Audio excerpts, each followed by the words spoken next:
Hi, this is Coach Colette, host of the Start Within podcast, and welcome back to another episode of Financial Fridays. Did you know that following the COVID-19 coronavirus outbreak, that in the U.S. there were nearly 1,500 reported incidents of anti-Asian racism in just 1 month? These included physical and verbal attacks, as well as reports of anti-Asian discrimination in private businesses. Or, did you know that in 2018, 38% of Latinx people were verbally attacked for speaking Spanish or were told to go back to their countries, called a racial slur, or treated unfairly by others? Why am I bringing these statistics to your attention? Well, we are still in the midst of BIPOC Mental Health Month, and today I want to speak with you about racial trauma or race-based traumatic stress. And this refers to the mental and emotional injury caused by encounters with racial bias, ethnic discrimination, systemic racism, or hate crimes. Anyone who has experienced an emotionally painful, sudden, or seemingly uncontrollable racist encounter is at risk of experiencing race-based traumatic stress injury. Here in the U.S., Black, Indigenous, and other people of color are most vulnerable due to our living under a system of white supremacy. Race-based traumatic stress can have serious detrimental psychological impacts on BIPOC individuals and within BIPOC communities. Prolonged incidents of racism can lead to symptoms that others experience with other types of PTSD or post-traumatic stress disorder. This can be anything ranging from anger to recurring thoughts of the event or the incident, physical reactions like headaches, chest pains, insomnia, low self-esteem, and all the way through to depression. Direct traumatic stressors include all the direct traumatic impacts of living within a society of structural racism, or being on the receiving end of personal racist attacks. So those can be microaggressions in the workplace, looks, stares, or comments while walking down the street, or when trying to buy something in a store, or any experience that someone might have that has this racial undertone. Now, there's also something called vicarious traumatic stressors, which are the indirect impacts of living within our system. Also, watching videos or pictures of brutal police killings or other experiences that other people of color have had. Of Latinx youth who immigrate to the U.S., 2/3 experience one traumatic event, with the most common event reported during their post-migration, which was witnessing some sort of violent event or physical assault. So we are all living within this system of systemic oppression and systemic racism, and yet there are more severe impacts for BIPOC people and BIPOC communities. So again, this is just another reminder of the need for culturally competent care and services that enable BIPOC people and their communities to heal from race-based trauma. If you are an individual that you think you are suffering from race-based traumatic stress, you want to seek out help from someone who has a culturally competent approach to his or her work with clients, because the last thing you want to do is have your trauma re-triggered by someone who doesn't understand your personal experience. So again, I've said it before, as those of us who are listening that may be coaches or healers or therapists, if you are not yourself a BIPOC healer or coach, you want to make sure that you understand and you are learning and you are educating yourself.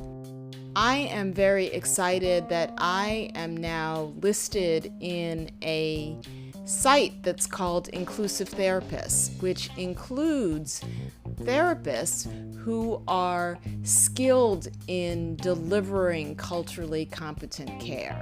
And I think that that is very important, so that people can heal and feel like that they are being heard, that they are being seen, that they are being witnessed, and space is being held for their experiences. So those are my thoughts for now. Get ready and listen up to today's tip from Singh.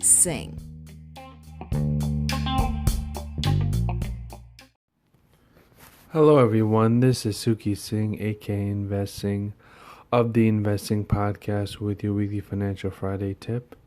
If you own a home, now is a great time to take advantage of low rates for refinancing. Now, a lot of banks are giving great mortgage rates under 3% to see if you can qualify. However, you do need a really great credit score and also some funds in the bank so you can make the mortgage payments.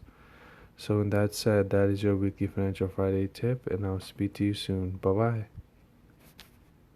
Hey, it's Coach Colette again. Sometimes I have these moments where I think, what is it that I want to share? And it feels like there's a message inside, but it can take a little bit of time for me to get it out. And I'm in one of those moments. Now I know that this is the Unplugged segment, so I'm going to unpack it a little bit more in the raw than maybe I would. I had this thought about talking about either legitimacy or gaslighting, and I'll delve into both of those as we continue. And then, sure enough, the universe gave me an experience that has led me to believe that this is the conversation that I want to have. So I was leading a webinar on EFT tapping. It was about an hour long, and it ended up being that there were a few participants, and we were going through the process and the tapping and the points and leading through an exercise dealing with one of the participants' issues. And about 3/4 of the way into the session, a new participant joined. And so I just kept going on with my tapping process with the person who had shared their issue. And then when we got to the question and answer point of view, the new participant put their camera on and then began to ask the question, well, I don't know if you covered it in the beginning, but I was wondering, where you got your training or how it is that you became to be someone who's leading this process. And, in any other time, any other circumstance, I might not have reacted in the way that I feel like I'm reacting now. I guess in terms of context and full disclosure, the person who came on happens to be a white male. And so I had that thought after I'm also now sharing where I got my training and who my trainer was and resources where this person could find more information on how they potentially could become certified in EFT if that was the path they were choosing. And at the same time, I'm thinking, wondering why this person chose to ask this question. And so it leads me to this concept around gaslighting. And it's interesting, that sense of when you have the sense that there may be an off feeling or a question as to why is the person asking you that? It might be something that is actually a gaslight. So I guess the official term of racial gaslighting is, and I'm quoting from an article that I will share a link to in the chat. It's an academic document. So officially, it's the political, social, economic, and cultural process that perpetuates and normalizes a white supremacist reality through pathologizing those who resist. Now, that's a very academic term, and I can relate to the academic term. How it feels on the receiving end, though, is this sense of questioning my legitimacy or questioning why I would be someone who is delivering this content in this case.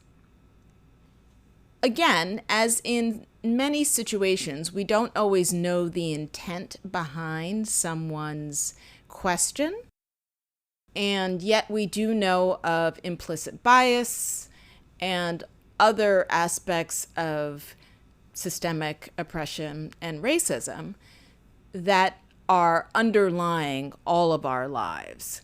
So when these things happen, I'm always in that situation of, why did that person ask that? Would they have asked that question of someone who was not a Black woman? And so these are the situations that I have found myself in over the course of my life, standing up in front of a group of people or delivering a presentation or having a conversation with someone. And I remember when I was younger, when I didn't know what this was all about, and when people would say things like, "Wow, you're so articulate." And initially thinking that something like that was a compliment, and then realizing, that's "you're so articulate" for a Black person or for a Black woman. And it's very interesting because just the sheer point of making reference to this or pointing these inferences or underlying context to someone and having them react defensively is also part of this concept of racial gaslighting. So if you've ever been told, "Oh, you're just being sensitive," or "Oh, that's not what I meant," or "Oh no, I wouldn't have implied that," again, draws attention away from the comment and the impact or the implications of the comment, and then focuses more attention on my reaction to the comment. So this interaction did not occur in that framework. On the session, I chose to just share the information. And yet I walked away from that session focusing on that one question more than, hey, I had a really great session that I led for the people who were there for the whole time.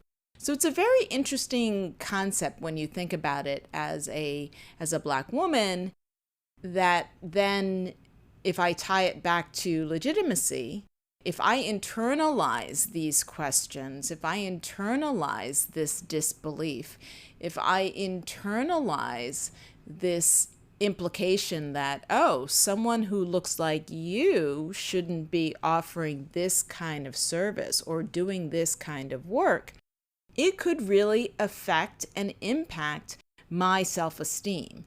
And that's the dangerous aspect of this type of gaslighting.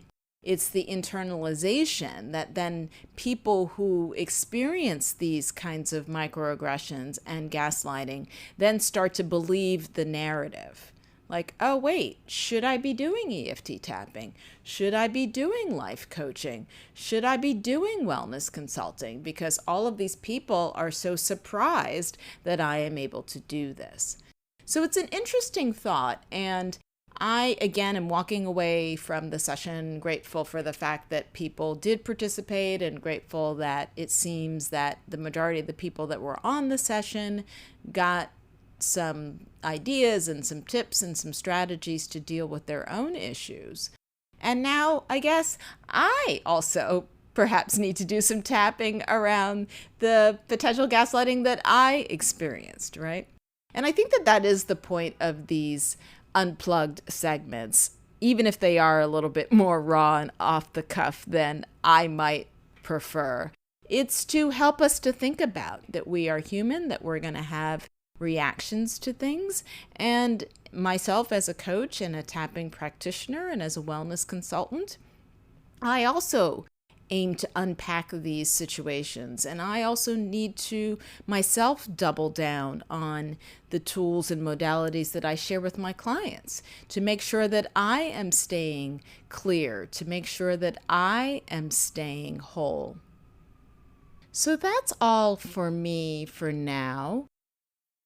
I hope that my sharing my story helps to shed some light on this issue. And if you have had the experience of having been gaslighted, and it doesn't necessarily just have to be connected to racial gaslighting, right? This is a tactic that people use to manipulate others. It can happen in personal relationships. It can happen in familial relationships. It can happen in the workplace.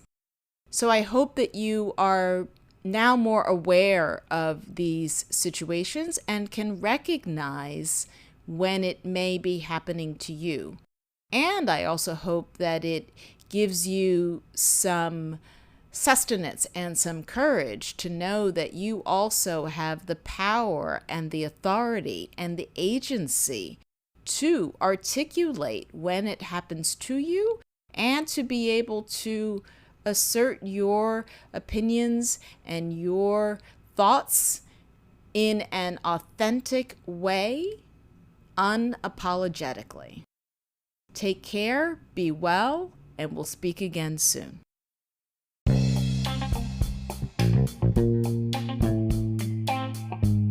So what is your takeaway from this week's Financial Fridays segment? What might you do differently around your money and your mindset?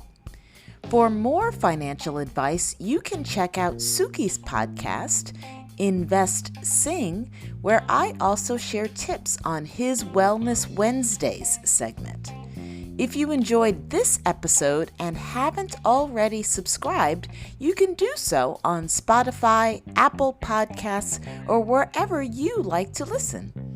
You can also connect with me on Instagram at Coach_Colette for more inspiration on personal growth and wellness. Tune in next Friday for another episode and get ready to start within to finish strong.